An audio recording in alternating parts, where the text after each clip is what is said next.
Hi అండి. నేను online నుంచి మెటీరియల్స్ తీసుకున్నాను. ఇది కార్డ్ సెట్ మెటీరియల్ అనమాట. అంటే బాటమ్, టాప్ వస్తది. 2 మీటర్స్, 2 మీటర్స్ వచ్చింది. ప్రైస్ వచ్చేసి 240 అనమాట. 240కి వచ్చినాయి ఈ 2 నాకు. మెటీరియల్ అయితే కాటన్ బ్లెండ్ వచ్చింది. క్వాలిటీ అయితే 50-50 అనమాట. మరీ అంత టాప్ ఏం కాదు. మెజర్మెంట్స్ అన్నీ తీసుకొని కట్ చేసి స్టిచ్ చేసినప్పటికి 2 డేస్ పట్టింది నాకు. ఇది ఇలా వచ్చిందనమాట. Naira cut top and straight pant stitch చేశాను. నైరా కట్ ఏంటంటే పక్కన కట్స్ వస్తాయి ఓపెన్ లాగే. బట్ ఫ్రంట్ ఫ్రిల్స్ వస్తాయి అనమాట.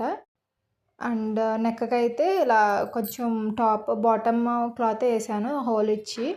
Full 3/4 hands. అండ్ ఇది వచ్చేసి స్ట్రైట్ కట్ అనమాట. స్ట్రైట్ కట్ ప్యాంట్ పక్కన కింద స్లిట్ ఇచ్చాను ఒకటి పాకెట్. అంతే. ఫైనల్ లుక్ అయితే ఇలా ఉంది వేర్ చేస్తేని. మీకు ఎలా అనిపించింది నా ఫైనల్ లుక్? కామెంట్ చేయండి ఖచ్చితంగా. నాకైతే బాగా అనిపించింది. నాకు ఇప్పటి వరకు లేదు ఎటువంటి మోడల్. సో అందుకనే ట్రై చేశాను అనమాట. చాలా వీడియోస్ చూసి స్టిచ్ చేసినప్పటికీ మొత్తం 2 డేస్ పట్టింది. 1 డేలో అవ్వాల్సింది. ఈ నైరా కట్ మోడల్ ఏంటంటే కొంచెం తక్కువ 2 మీటర్స్ క్లాత్తో అయినా స్టిచ్ చేసుకోవచ్చు. అది అంబ్రెల్లాకి అయితే కొంచెం ఫ్యాబ్రిక్ ఎక్కువ కావాలి కదా. సో దట్ అందుకే నేను ఇది చూస్ చేసుకున్నాను. అండ్ ఆల్సో కంఫర్టబుల్గా ఉంటుంది కూడా. Okay bye.